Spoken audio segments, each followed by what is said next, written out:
Hey y'all, this is Don here.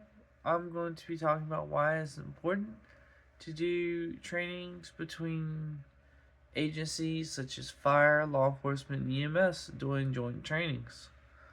Um, every day, first responders across the country face unpredictable, high risk emergencies or low risk emergencies. Just depending on the days, we all know how that can be. Whether it's a medical crisis, a structure fire, a violent accident, or a major disaster, no single agency responds alone.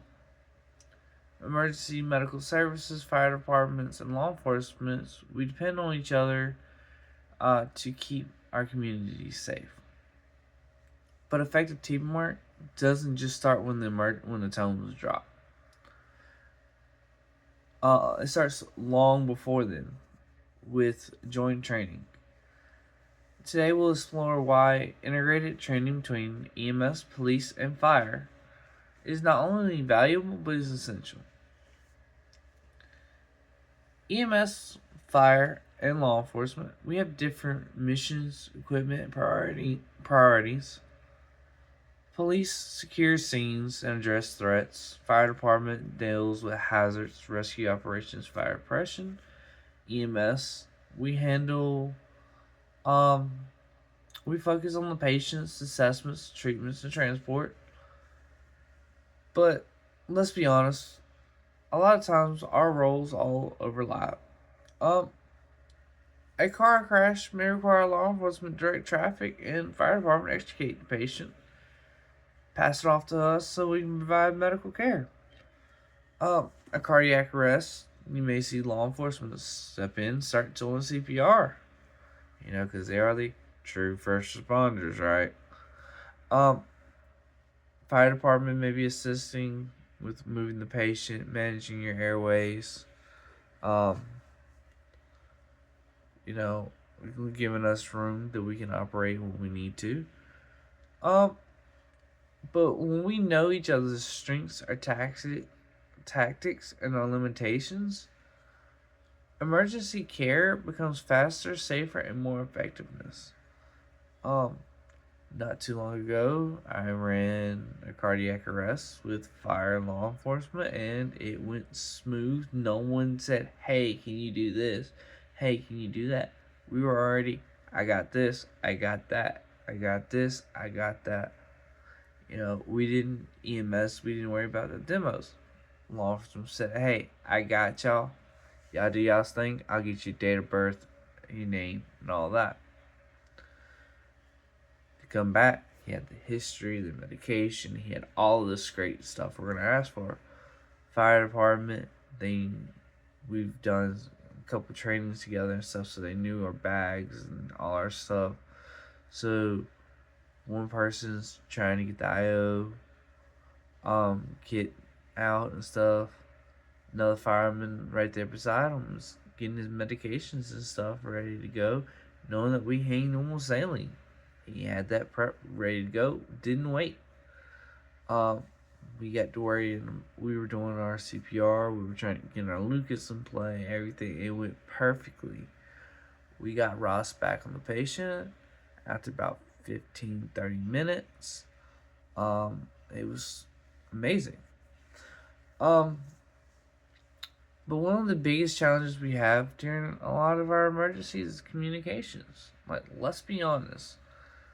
You know, a lot of agencies, we have our own channels, we have our own lingo, we even have our own command structure. But without prior experience working together, and misunderstandings may lead to delays and unsafe conditions. Joint training solves this problem by promoting operabilities, the ability for different agents to communicate and operate on the scene.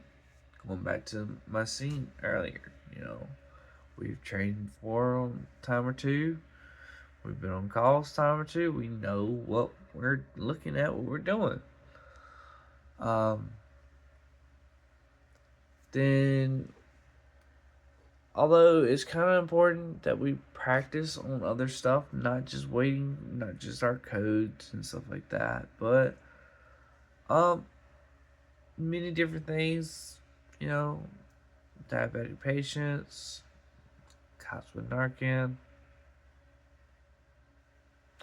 Um, but speaking of our scenes and stuff like that, um,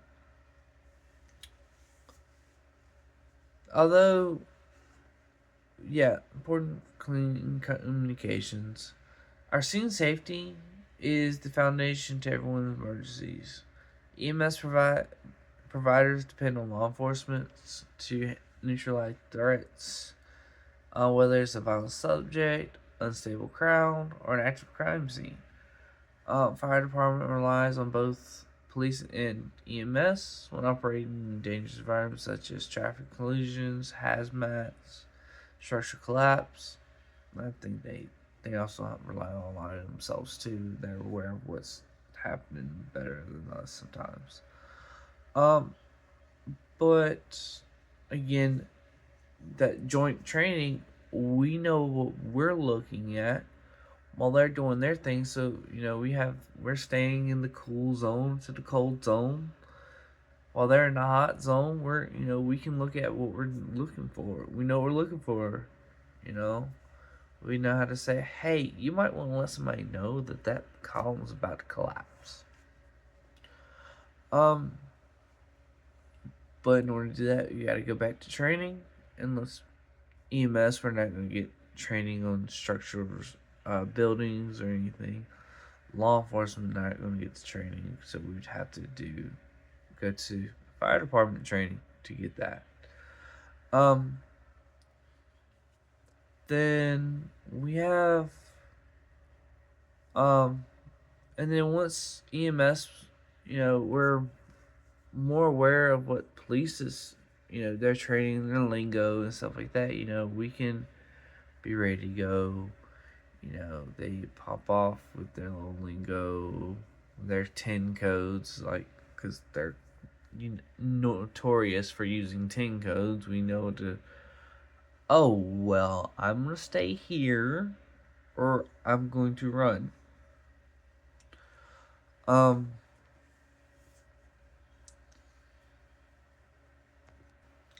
But when we have all of our joint trainings and stuff like that, we're aware of our scenes, our hazards. Police will probably learn more of how EMS operates with our medical calls. Which ones we give what medications to and stuff like that. Whenever our agencies, we all do our trainings together, when time actually comes for it to happen, we're unified. We know what we're going to be doing. We're not stressed out of should I move right, should I move left.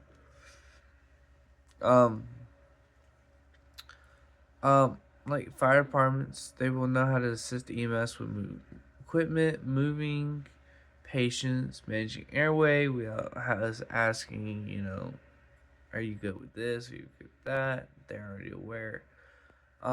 Police officers will be better providing first aid care or CPR. Should it be CPR? Trying to handle that psychosis patient, whatnot. EMS providers will be more familiar with handling fire crews during extrication, ventilations, rescue operations, and they'll probably be more willing to actually come to rehab. They know who's there. They know, hey, he's not gonna do me wrong. Let me come over here and let me get him checked out. Studies have shown that coordinated interagency responses leads to faster patient access, quicker life-saving interventions, and smoother movements from scene to ambulances. And the results are simple: better patient outcomes. And then we also have like our large-scale accident incidences. Our active shooters, our mass casualties events, our natural disasters. We can't control those, but we can better be prepared for them. will increase flawless teamwork from all first responder agencies. Um, let's be honest. When we do our large incidents trainings and stuff, we might do one every 6-7 years. And that's because something bad has happened for us to step up and say, let's do this training. Let's make these a common thing, At least, I'm not saying let's do one every year. That'd be too much. But let's do one every 3 years. We in emergency services, our burnout rate is really high. People moving from here, going to there, stuff like that. So they may never get to do one of these things. I've been doing fire for 12 years. I've been doing EMS for 6 years. I've only done one MCI.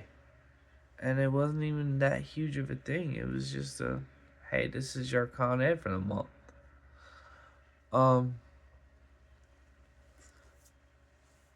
But with training these and stuff, we'll know what better to do.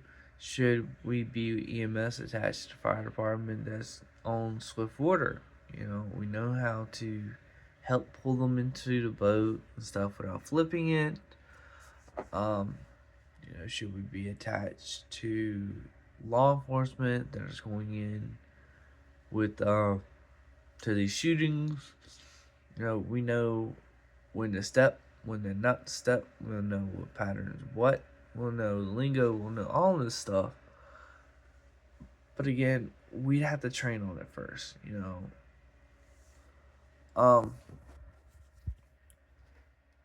doing our own trainings. Let's say we're gonna talk about. Let's bring up our mass shootings, right? Your agency could say, we're going to train on this, we're going to talk about this. When we go in, law enforcement are going to make this diamond formation on us and stuff. And who knows, they may change it to now, instead of diamond, they're doing square. You don't know what you're doing, you're just looking confused. Because they changed it up on their side and not our side.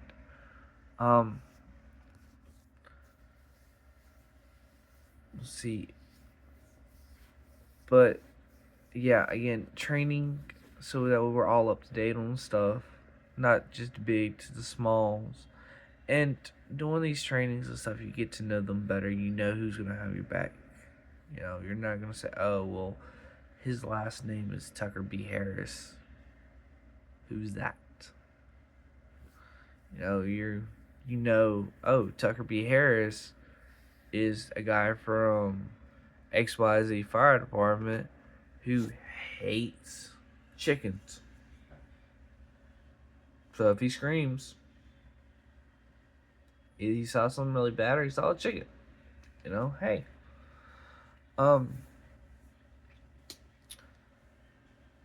In today's complex emergency landscapes, we never stand alone anymore, really. EMS, law enforcement, and fire departments must operate as one cohesive team to meet demands of modern public safety.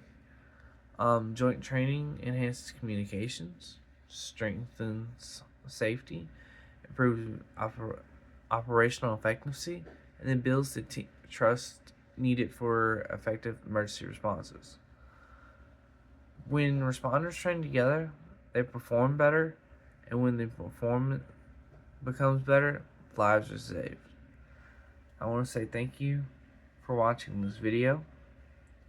I want to say thank you for listening to my little rants. Y'all have fun. To my brothers and my sisters out there, be safe, and remember, we always got your six.